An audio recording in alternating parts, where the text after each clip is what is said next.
Hello YouTube and welcome to Bike Park Wales.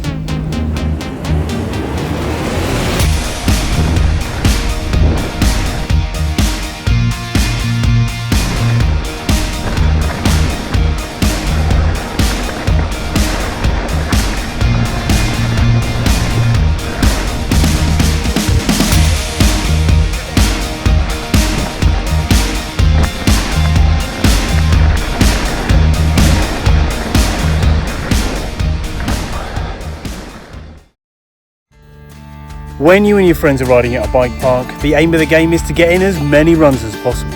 That's why it really sucks when things like this happen on your second run down. Oh. Flat. I'll catch you up. And here lies the premise of this video. Can I catch up to them? Realising that I had a big problem, I managed to do a ghetto trailside fix, but now I have to slowly limp my bike to the bottom of the hill and back to the car to fix it, essentially wasting a whole run and potentially missing out on the next run with the gang. So while the rest of the group headed back up the hill for another run, I went to my car to fix the issue. At this point I have two choices. I can fix the tyre and wait around at the visitor centre for the others to come back down, or I could fix it fast and do my best to catch up with them. Yeah, let's do that, the second one. Jumping on the uplift, I planned my route of attack. When we got to the top of the hill, I was on a mission. I grabbed my bike and headed for the same trails that the others went for, in the hope that I might be able to catch up with them before they reach the bottom of the trail. They are about 15 to 20 minutes ahead of me, but they're in a group and will be moving slower than I will be riding solo. I've got my work cut out for me, but the game is on. Dropping into the first trail, this is called Sixtopod, a 2.2 kilometer long blue graded intermediate flow trail that runs straight down the centre of the park. It starts off with this gentle flow, but is widely regarded as one of the best blue trails in the park. In fact, this whole line I'm going to ride today consists of amazingly lovely blue trails. I'll drop the names on screen as we go should you want to ride the same line. Combined, these trails are complete with some optional gap jumps, smaller drops, lumps, bumps, rollers and dreamy berms. This trail combination may not be the quickest line down the hill, but not knowing how fast the group is moving or if they've had to stop for any reason, I thought I'd take the same line they did, maximising the chance that I'll meet up with them.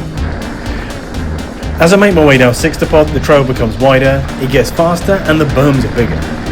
Now I hear some of the comments saying, hey, why didn't your mates wait for you? Well, firstly, I told them to keep going. If it was a crash, this would be different. But it was only a flat tyre that didn't seal, and I don't want everyone having to ride slowly back to the car because of me, let alone waiting while I fix the issue. So the universally understood logic is that everyone keeps going for another lap while you sort your issue and you catch up with them on the next run. Or perhaps they just don't like me and they slash my tyre on purpose. I'll let you decide that one. But after taking out my tyre insert and fixing the leak, my bike was running brilliantly. It's nimble in the corners and it feels poppy and playful. I'm trying to keep up a good pace, but I also don't want to charge too hard and have a crash or something. I am riding on my own now after all. But also, it's a long and winding descent and not something I get to ride a lot of at the moment. So I'm trying to find that balance between keeping my speed up to try and catch the others and saving a bit of energy for later down the hill.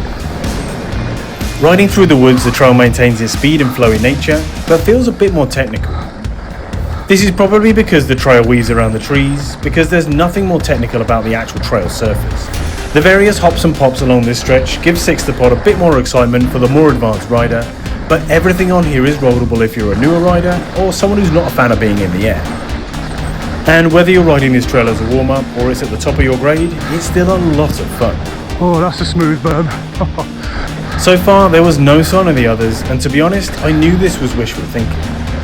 About the time I was getting dropped off at the top, they were probably halfway down the hill already, but I would be keen to know if I was gaining on them. Once you're out of the woods, the fast flowy trail continues.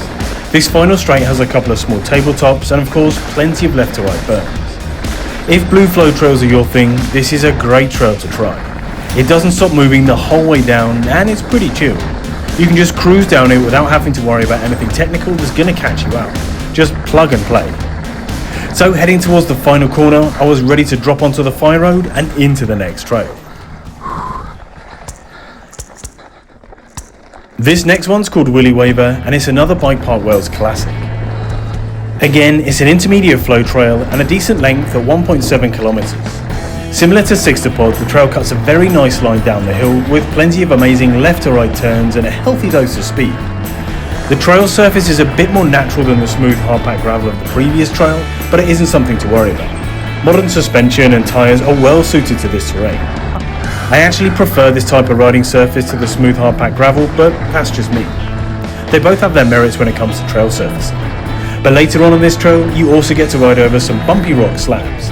Again, this is nothing too technical, unless perhaps you're on a hardtail, but speed is your friend for that type of feature. Compared to Sixtopod, this section of Willy Waver feels way more active as you dart from one side of the trail to the other.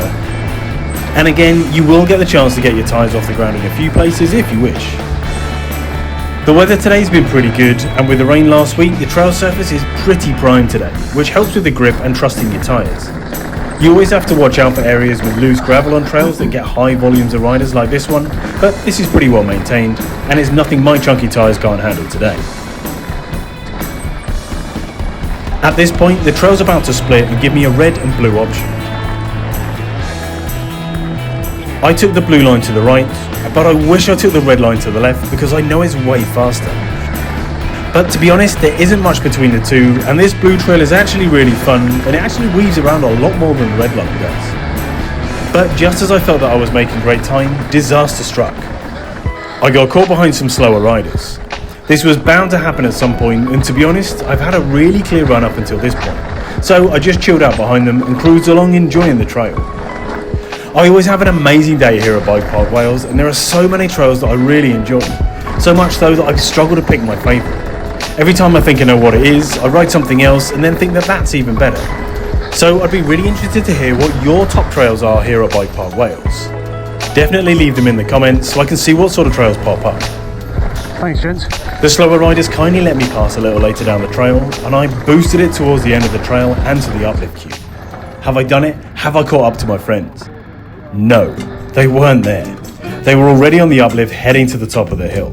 I'd failed. So I hopped on the next lonely bus and made my way up to the top. And you'll never guess what I found. They were all there waiting for me, and we dropped into the next trail together. And the rest of the day was an absolute blast. So I may not have done it, but I managed to meet up with them eventually. So that's it for today's video. Thanks for watching to the end. If you enjoyed it, please give it a thumbs up or leave a comment down below. And if you want to see more, remember to subscribe. I'll see you next time.